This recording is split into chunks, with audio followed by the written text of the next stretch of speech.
అందరికీ శుభోదయం. మనము ఈరోజు చెప్పుకోే పాఠం పేరు ఏంటన్నా గొప్ప ధర్మాత్ముడు. ఏంటిది? గొప్ప ధర్మాత్ముడు. చూడండి పేజ్ నెంబర్ 20 చూడండి. ఓ రాజుకు 4 కొడుకులు ఉండేవారు. ఏంటిది? ఓ రాజుకు 4 కొడుకులు ఉండేవారు. ఎవడైతే సర్వాధికుడైన ధర్మాత్ముని వెతికి తీసుకొని వస్తాడో అతనికే రాజ్యాధికారం ఇవ్వబడుతుంది అని రాజు 4 కుమారులతో అన్నాడు. అందుకు సరేనని కుమారులు 4 గుర్రాలెక్కి 4 దిశలకు బయలుదేరారు. చూడండి, గొప్ప ధర్మాత్ముడు అంటే దాన ధర్మాలు ఎక్కువ చేసేవాడు, నాన్న చాలా గొప్పవాడు అన్నట్టు. అతని రాజ్యంలో అందరూ కూడా సుఖ సంతోషాలతో ఉండేవారు. ఎవరు ఏది అడిగినా ఇచ్చేవాడు అన్నట్టు. అతన్ని గొప్ప ధర్మాత్ముడని అంటారు. అయితే అతనికి ఓ రాజు గట్ట 4 కొడుకులు ఉండేవాళ్ళట. ఎవరైతే సర్వాధిక్యుడైన ధర్మాత్ముని వెతికి తీసుకొని వస్తారో అతనికి రాజ్యాధికారం ఇవ్వబడుతుంది. మరి మీరు 4 కూడా ఏం చేయండి, మీరు 4 దిక్కులకు వెళ్ళండి. వెళ్ళి సర్వాధికుడైన ఎక్కువ గొప్పవాడు, చాలా గొప్పవాడైనటువంటి ధర్మాత్ముని మీరు వెతికి తీసుకువస్తారో అతడికి నా రాజ్యాన్ని మొత్తం 4 కుమారులు కదా, 4కి చెప్తూ ఉన్నాడు అన్నట్టు, రాజ్యాన్ని మొత్తం కూడా మీకే ఇచ్చేస్తాను ఆ 4 కుమారులతో అన్నాడు. అందుకే సరేనని రాకుమారులు 4 గుర్రాలెక్కి 4 దిశలకు, దిశ అంటేంది దిక్కు, దిశ అంటేంది దిక్కు, 4 దిక్కులకు వెళ్ళారు. చూడండి, కొన్నాళ్ళు గడిచాయి. అంటే వీళ్ళు బయలుదేరి వెళ్ళిపోయారు. కొన్నాళ్ళు గడిచాయి. పెద్ద కొడుకు తిరిగి వచ్చి తండ్రికి ఎదురుగా ఒక వ్యాపారిని నిలబెట్టి, ప్రభు, ఈ వ్యాపారి సర్వదా వేలాది రూపాయలు దానం చేస్తుంటారు. వీరు ఎన్నో ఆలయాలు కట్టించారు, చెరువులు తవ్వించారు, తీర్థక్షేత్రాలలో వీరు ఎన్నో వ్రతాలు చేస్తుంటారు, గోపూజలు చేస్తుంటారు. ప్రపంచంలో వీరిని మించిన గొప్ప ధర్మాత్ముడెవడు ఉండడు అన్నాడు. 4 దిక్కులకు బయలుదేరారు కదా. అయితే పెద్ద కొడుకు వచ్చాడట. కొన్ని ఏళ్ళు గడిచాక, కొన్ని సంవత్సరాలు గడిచాక పెద్ద కొడుకు వచ్చాడట. వచ్చి ఏమంటున్నాడట, ఏంటిది, ఎదురుగా అతన్ని తీసుకువచ్చిన వ్యక్తిని ఎదురుగా నిలబెట్టి, ఇతను ఒక వ్యాపారి, ప్రభు అంటే తండ్రి. ఈ వ్యాపారి సర్వదా వేలాది రూపాయలు దానం చేసింది. సర్వదా, ఎల్లప్పుడూ. ఏంటిది? సర్వదా, ఎల్లప్పుడు. సర్వదా అంటే ఏంటి? ఎల్లప్పుడూ కూడా వేలాది రూపాయలు, చాలా రూపాయలు ఏం చేస్తుంటారు, దానం చేస్తుండేడు. అంటే ఇతరులకు దానం చేసేవాడిని ఏమంటారు, దాత. ఇతడు దానం చేస్తూ ఉండేవాడు.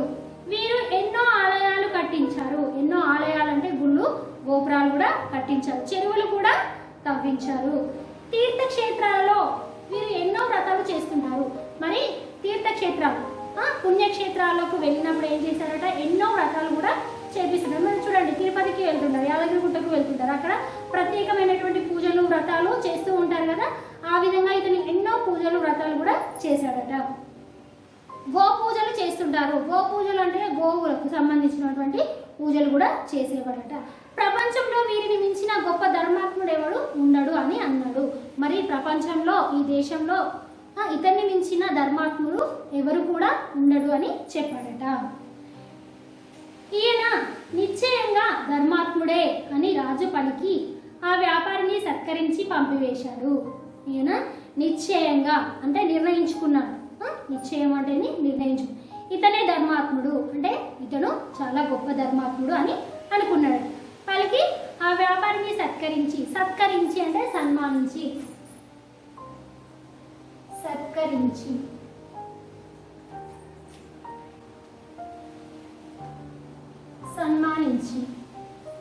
అతనికి ఏదో ఒక సన్మానం చేసి అతన్ని పంపివేశారట.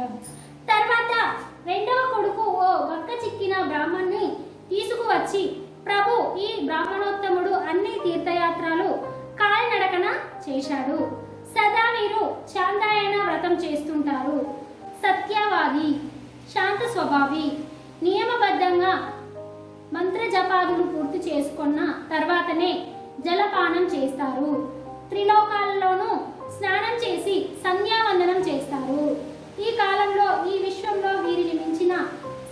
శ్రేష్ఠ ధర్మాత్ములు ఎవరు మరి లేరు అన్నాడు. తర్వాత ఏం చేశాడట, ఫస్ట్ పెద్ద కొడుకు వచ్చి చాలా ధర్మాలు చేస్తున్నాడని చెప్పి వెళ్ళాడు. అతని యొక్క తండ్రి ఏం చేశాడో అతన్ని సత్కరించి పంపించేశాడు. తర్వాత రెండో కొడుకు కూడా ఏం చేసిండట, ఓ బక్క చిక్కిన బ్రాహ్మణుని తీసుకొచ్చాడు. అంటే చాలా బక్క పలచన అంటారు కదా, బక్క పలచన ఉన్నటువంటి బ్రాహ్మణుని తీసుకొని వచ్చాడట. ప్రభు, ఓ తండ్రి, ఈ బ్రాహ్మణోత్తముడు అన్ని తీర్థయాత్రలు కాలినడకన చేశాడు. ఏంటిది, పుణ్యక్షేత్రాలన్నిటికి కూడా ఏ విధంగా వెళ్ళారు, మనము మామూలుగా వెళ్తూ ఉంటాం కదా, కార్లలో, బస్సులలో, తర్వాత ట్రైన్లలో వెళ్తూ ఉంటాం కదా, ఇతను ఆ విధంగా కాదు, కాలినడకన వెళ్ళేవాడు. సదా వీరు చాంద్రాయణ వ్రతం చేస్తుండ్రు. సదా అంటే ఏంటిది, ఎల్లప్పుడు కూడా చాంద్రాయణ వ్రతం చేస్తుంటారు. చంద్రునికి ఏంటిది, చాంద్రాయణ వ్రతం అంటేనే చంద్రుణ్ణి అనుసరిస్తూ, చాంద్రాయణ వ్రతం, చాంద్రాయణ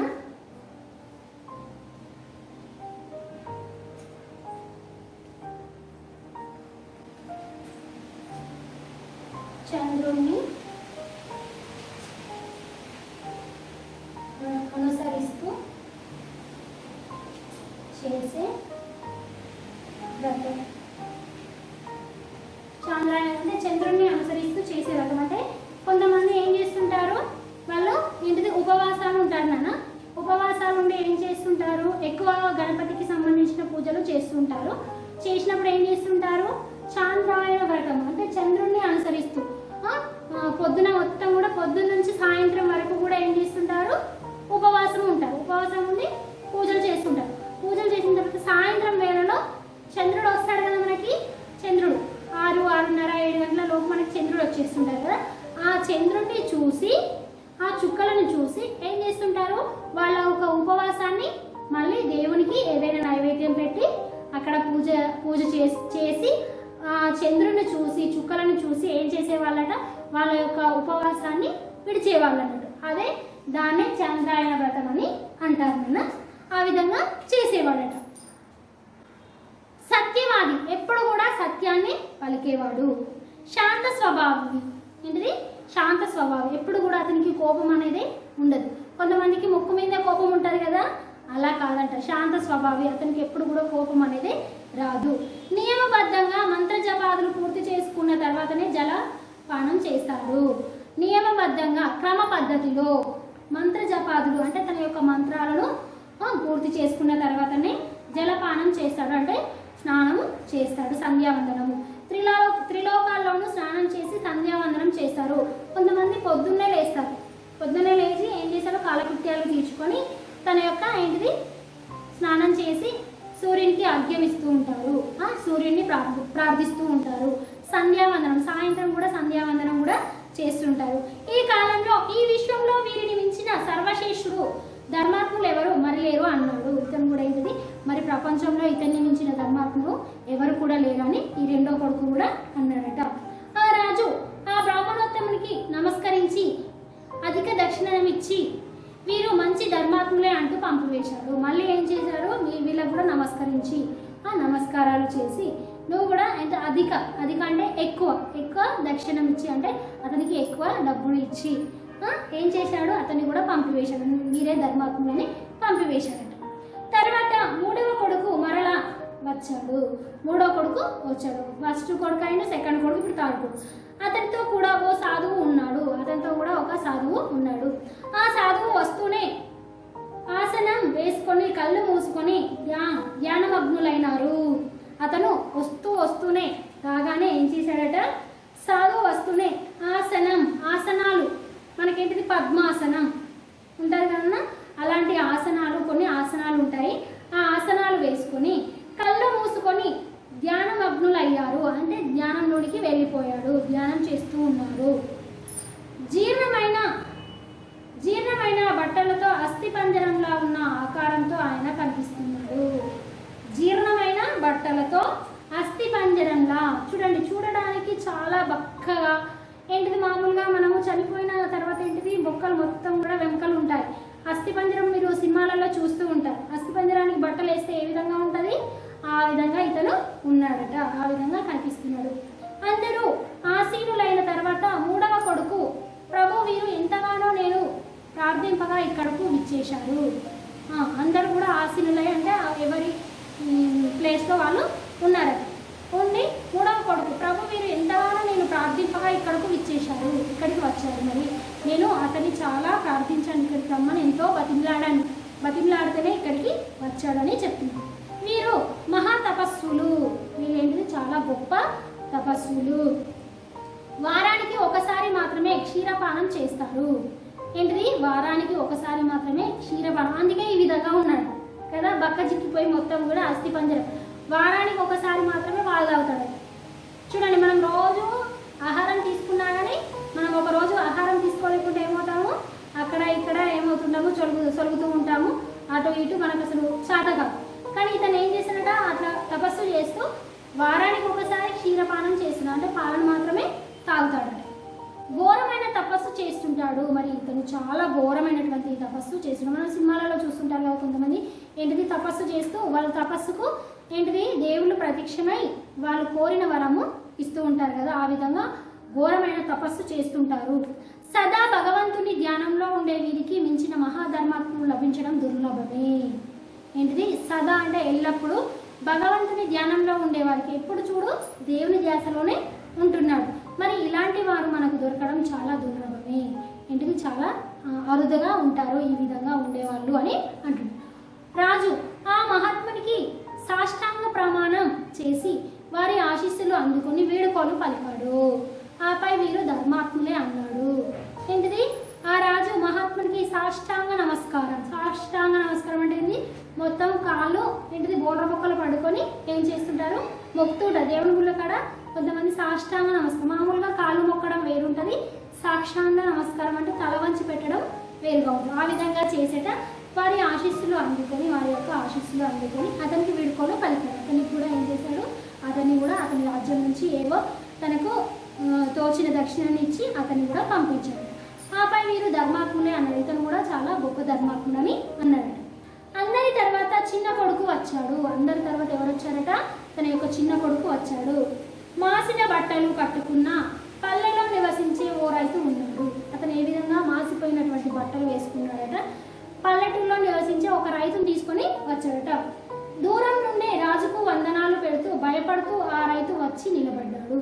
చూడండి, అతను ఏంటి, అమ్మో ఇంత గొప్ప రాజ్యం నుండి తీసుకువచ్చాడు అని ఏం చేస్తున్నాడు, దూరం నుంచే భయపడుతూ దూరం నుంచి నమస్కారాలు పెడుతూ ఉన్నాడు, దండాలు పెడుతూ ఉన్నాడట. అన్నలు ముగ్గురు తమ్ముని మూర్ఖత్వానికి పక్కపక్క నవ్వారు. ఏంటిది? ఇతని విధంగా తీసుకొచ్చారు, ఇతని యొక్క మూర్ఖత్వం అంటే చెడ్డ. ఇంత మాసినటువంటి బట్టలను వేసుకున్నాడు, దూరం నుంచి చాలా భయపడుతూ ఉన్నాడు, భయపడుతూ ఏంటిది రాజుకు నమస్కారాలు పెడుతున్నాడు. అతన్ని చూసి హేళనగా ఏం చేస్తున్నారట, పక్కపక్క నవ్వుతున్నారు, చాలా నవ్వుతున్నారట. అప్పుడు ఆ చిన్నవాడు అందుకుని, ఓ ప్రభు, ఓ కుక్కకు గాయమైనది, ఇతడది చూసి దాని గాయం కడిగి మందు వేశాడు, అంతా నేను ఇతన్ని తీసుకొని వచ్చాను, ఇతడు ధర్మాత్ముడు, అవునో కాదో మీరే అడిగి తెలుసుకోండి అన్నాడు. తర్వాత ఏంటి, వాళ్ళు నవ్వుతూ, వాళ్ళ అన్నలు ఏం చేస్తున్నారు, నవ్వుతూ ఉన్నారు. అంతలోనే అతను చిన్న కొడుకు ఏం చెప్తున్నాడట, ప్రభు ఒక కుక్కకు గాయమైంది, మరి అది చూసి ఆ గాయంను కడిగి మందు వేశాడు, అతనికి మందు వేసి ఒక కట్టు కట్టాడు, నేను అంతలోనే అతన్ని నేను తీసుకొని వచ్చాను అని అంటున్నాడు. మరి ఇతను ధర్మాత్ముడా కాడా అని మీరే చెప్పాలి అని అంటున్నాడు. రాజు అడిగాడు, ఏమయ్యా నువ్వు ఏ ధర్మం చేస్తుంటావు, మరి ఏమయ్యా నువ్వు ఏ ధర్మం చేస్తుంటావు, ఏ ధర్మాన్ని పాటిస్తుంటావు అని. భయపడుతూనే రైతు పలికాడు, ప్రభు నేను చదువుకున్న వాడిని కాను, నాకు ధర్మం అంటే ఏం తెలుస్తుంది, ఎవరైనా జబ్బు పడితే సేవ చేస్తాను, ఎవరైనా యాచిస్తే గుప్పెడు మెతుకులు పెడతాను. చూడండి, అతను ఏమంటున్నాడు, మరి నువ్వు ఏ ధర్మానికి కట్టుబడి ఉన్నావు, ఎలాంటి ధర్మాలు చేస్తుంటావు నువ్వు మరి అని అడిగాడట.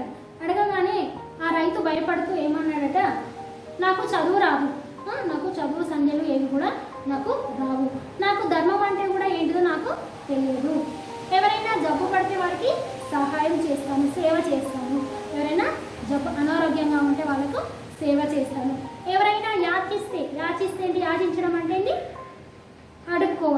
అడుక్కోవడానికి వస్తూ ఉంటారు, భిక్షకులు అని అంటారు. యాచకులు అంటే భిక్షకులు, భిక్ష వాళ్ళు వస్తూ ఉంటారు కదా, వాళ్ళకి ఏంటిది గుప్పెడు అన్నము పెడుతూ ఉంటారు, గుప్పెడు మెతుకులు పెడుతూ ఉంటాను. అంత రాజు ఇతడే అందరికన్నా గొప్ప ధర్మాత్ముడు అనగా వీటి కొడుకులందరూ అటు ఇటు చూడసాగారు. ఏం చేశాడట మరి? ఇతని యొక్క మాటలు విన్న తర్వాత రాజు ఏం చేశాడట? అందరికన్నా ఇతనే గొప్పవాడు అని అన్నాడట. అనగానే కొడుకులు అటు ఇటు చూడసారు. రాజు ఇలా అన్నాడు: దాన ధర్మాలు చేయడం, గోపూజ చేయడం, అసత్యం ఆడకపోవడం, క్రోధంగా ఉండకపోవడం, తీర్థయాత్రలు, త్రికాల పూజలు చేయడం, తపస్సు చేయడం కూడా ధర్మమే. కానీ అన్నిటికంటే గొప్పదైన ధర్మం ఏమిటంటే అర్థించకపోయినా అసహాయ స్థితిలో చేయుతనివ్వడం మొదలగునవి. చూడండి, ఇవన్నీ కూడా గొప్ప ధర్మాత్ములు చేయవలసిన పనులే, అవునా కదా? ఏంటి మరి? దాన ధర్మాలు చేయడం. దానాలు ఎవరైనా చేస్తూ ఉంటారు, అంటే కొంతమంది చేస్తుంటారు, కొంతమంది చేయరు. గోపూజలు చేస్తూ ఉంటారు. తర్వాతనే అసత్యం ఆడరు, అబద్ధము ఆడరు. కొంతమంది ఏం చేస్తుంటారు? అసలు అబద్ధమే ఆడరు, అబద్ధాలు చెప్పరు. క్రోధంగా ఉండకపోవడం, అంటే కోపంగా ఉండకపోవడము. తీర్థయాత్రలు, పుణ్యక్షేత్రాలు మనం కూడా తిరుగుతూ ఉంటాం కదా, తీర్థక్షేత్రాలు తిరగడం. త్రికాల పూజలు చేయడం, అంటే పొద్దున సాయంత్రం పూజలు చాలా మంది కూడా చేస్తూ ఉంటారు. తపస్సు చేయడం కూడా ధర్మమే. తపస్సు కూడా ఘోరమైనటువంటి తపస్సులు చేస్తూ ఉంటారు. ఎందుకు చేస్తుంటారు మరి? దేవుణ్ణి ఏదైనా కోరికలను కోరుకోవడానికి ఘోరమైనటువంటి తపస్సులు చేస్తూ ఉంటారు. అలాంటి వాళ్ళకంటే కూడా గొప్పదైన ధర్మం ఏమిటంటే అర్థించకపోయినా అసహాయ స్థితిలో చేతినివ్వడం మొదలైనవి. చూడండి, ఏంటిది గొప్పదైన ధర్మం ఏమిటంటే మరి అర్థించకపోయినా, అతను అడగకపోయినా దానం చేయడం. అతను అడగకపోయినా దానం చేయడం. అసహాయ స్థితిలో, అతను ఏమి చేయలేని స్థితిలో ఉన్నప్పుడు, చూడండి, కుక్క అడిగిందా? అది నోరు లేని జంతువు, అవునా కాదా? నోరు లేనటువంటి జంతువు అది అడుగుతుందా? నాకు గాయమైంది, నన్ను కాపాడని అడుగుతుందా? అడగదు కదా. కానీ అది మనము ఏం చేయాలి? అర్థం చేసుకోవాలి. మనము అర్థం చేసుకొని దాని దగ్గరికి వెళ్ళి అతను ఏం చేశాడు? ఆ గాయంను కడిగి ఏం చేశాడు? మందు రాసి కట్టుకట్టాడు. ఏంటిది? అతను అంటే నోరు లేని జీవికి ఏం చేశాడు? సేవ చేశాడు. నోరు లేనటువంటి జీవికి సేవ చేయడం అనేది జరిగింది. అది అడిగిందా? ఏమన్నా నాకు సహాయం చేయని అడిగిందా?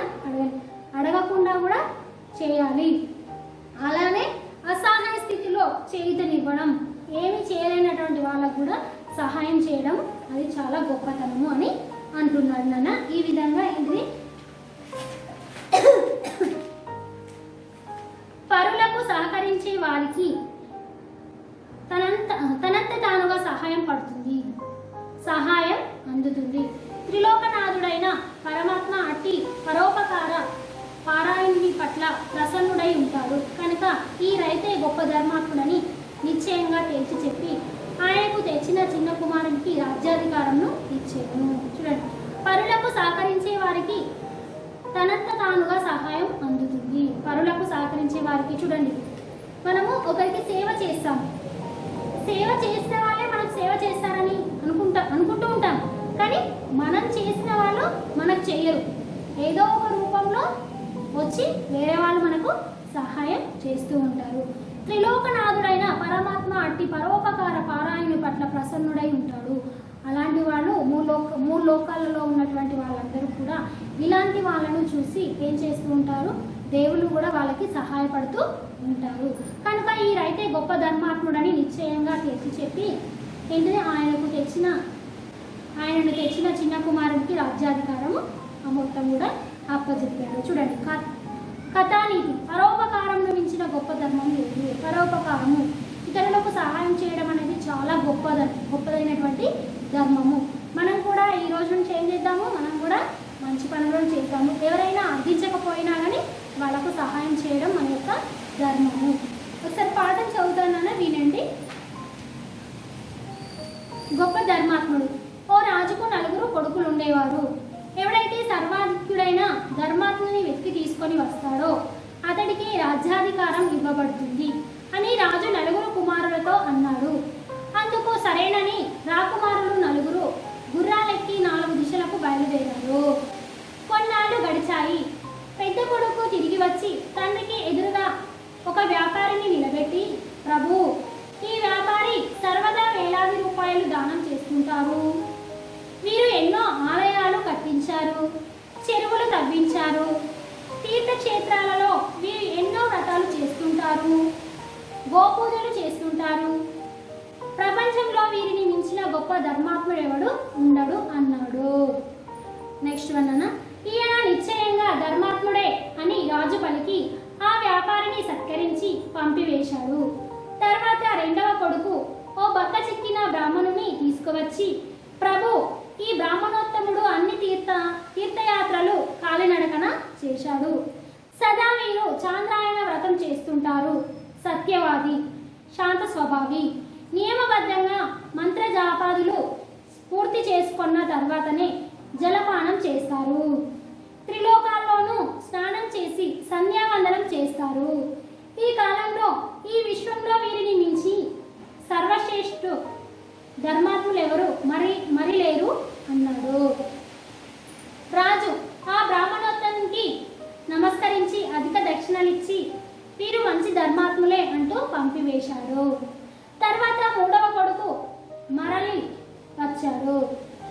అతనితో కూడా ఓ సాధువు అన్నాడు. ఆ సాధువు వస్తూనే ఆసనం వేసుకొని కళ్ళు మూసుకొని ధ్యానమగ్నులైనారు. జీర్ణమైన బట్టలతో అస్థిపంజరంలా ఉన్న ఆకారంతో ఆయన కనిపిస్తారు. అందరూ ఆసీనులైన తర్వాత మూడవ కొడుకు, ప్రభు, వీరు ఎంతగానో నేను ప్రార్థింపగా ఇక్కడకు ఇచ్చేశారు. వీరు మహాతపస్సులు. వారానికి ఒక్కసారి మాత్రమే క్షీరపానం చేస్తారు. ఘోరమైన తపస్సు చేస్తుంటారు. సదా భగవంతుని ధ్యానంలో ఉండే వీరికి మించిన మహాధర్మాత్ములు లభించడం దుర్లభమే అన్నాడు. రాజు ఆ మహాత్మునికి సాష్టాంగ ప్రమాణం చేసి వారి ఆశీస్సులు అందుకొని వీడుకోలు పలికాడు. ఆపై వీరు ధర్మాత్ములే అన్నాడు. అందరి తర్వాత చిన్న కొడుకు వచ్చాడు. అతనితో మాసిన బట్టలు కట్టుకున్న పల్లెలో నివసించే ఓ రైతు ఉన్నాడు. దూరం నుండే రాజుకు వందనాలు పెడుతూ భయపడుతూ ఆ రైతు వచ్చి నిలబడ్డాడు. అన్నలు ముగ్గురు తమ్ముని మూర్ఖత్వానికి పకపక నవ్వారు. అప్పుడు ఆ చిన్నవాడు అందుకొని, ప్రభు, ఓ కుక్కకు గాయమైనది. ఇతడది చూసి దాని గాయం కడిగి మందు వేశాడు. అంత నేను ఇతన్ని తీసుకువచ్చినాను. ఇతడు ధర్మాత్ముడు అవునో కాదో మీరే అడిగి తెలుసుకోండి అన్నాడు. రాజు అడిగాడు, ఏమయ్యా, నువ్వు ఏ ధర్మం చేస్తుంటావు? భయపడుతూనే రైతు పలికాడు, ప్రభు, నేను చదువుకున్న వాణ్ణి కాను. నాకు ధర్మం అంటే ఏం తెలుస్తుంది? ఎవరైనా జబ్బు పడితే సేవ చేస్తాను. ఎవరైనా యాచిస్తే గుప్పడు మెతుకులు పెడతాను. అంతరాజు, ఇతడే అందరికన్నా గొప్ప ధర్మాత్ముడు అనగా విని కొడుకులందరూ అటు ఇటు చూడసాగారు. రాజు ఇలా అన్నాడు, దాన ధర్మాలు చేయడం, గోపూజలు చేయడం, అసత్యం ఆడకపోవడం, క్రోధంగా ఉండకపోవడం, తీర్థయాత్రలు త్రికాల పూజలు చేయడం, తపస్సు చేయడం కూడా ధర్మమే. కానీ అన్నింటికంటే గొప్పదైన ధర్మం ఏమిటంటే అర్థించకపోయినా అసహాయ స్థితిలో చేయుటనివ్వడం మొదలగునవి.